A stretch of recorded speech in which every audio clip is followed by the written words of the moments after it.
দাও প্রতিদেব, এবার এই মাসের মাইনেটা দাও। হ্যালো, হ্যাঁ বাবা বলুন। প্রতিদেব, তুমি বাবার সাথে পরে কথা বলো, আমার তো এখন অনেক কাজ পড়ে আছে, আগে তুমি আমাকে ছাড়ো। বাবা একটু ফোনটা ধরুন তো। বলছি শোনো না, আমার না এই মাসের মাইনেটা খরচা হয়ে গেছে। আউ! উফ! আরে বিশ্বাস করছো না কেন? ওর টাকাটা আমার খরচ হয়ে গেছে। ভালোই ভালো টাকাটা বার কর, প্রণাম কি আমি তোকে এমনি এমনি করলাম? আরে বাবা, টাকাটা আমি বাবাকে দিয়েছি, বাবার খুব দরকার ছিল। এই বিশ্বাস না হয়, বাবা তো লাইনে আছে, ফোনে কথা বলে দেখো। বাবা, লজ্জা করে না তোমার? আমার স্বামী খেটে ইনকাম করছে আর তুমি তার কাছ থেকে টাকা ধার নিচ্ছ? নির্লজ্জ লোক কথাকার, নিজের কাম করতে পারো না? রাখো।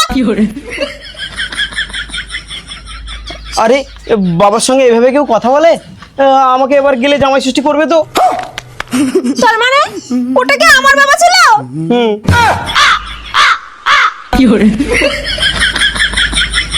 নে মানে তোদের এই টাকা নে বাবা। এই, তুমি আগে কেন বলনি যে তুমি আমার বাবাকে টাকা দিয়েছো? শিউলি, আমার বাবা কথাই ছিল। হ্যাঁ, তাকে তো তুমি বিয়ের 1 মাসের মধ্যেই ঘর থেকে বের করে দিয়েছো। ছি ছি ছি মা, তুই এত নিচে নেমে গেছিস?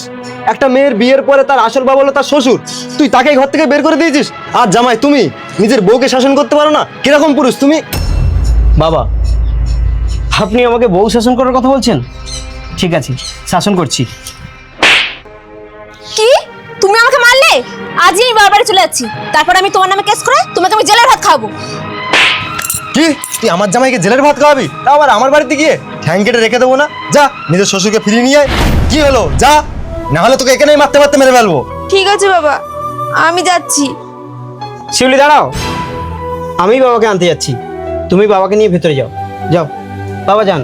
বন্ধুরা, আপনার বউ যদি কখনো আপনার বাবাকে অসম্মান করে, আপনি কখনো তার বাবাকে অসম্মান করবেন না, কারণ ভালোর ফল সবসময় ভালোই হয়। ধন্যবাদ।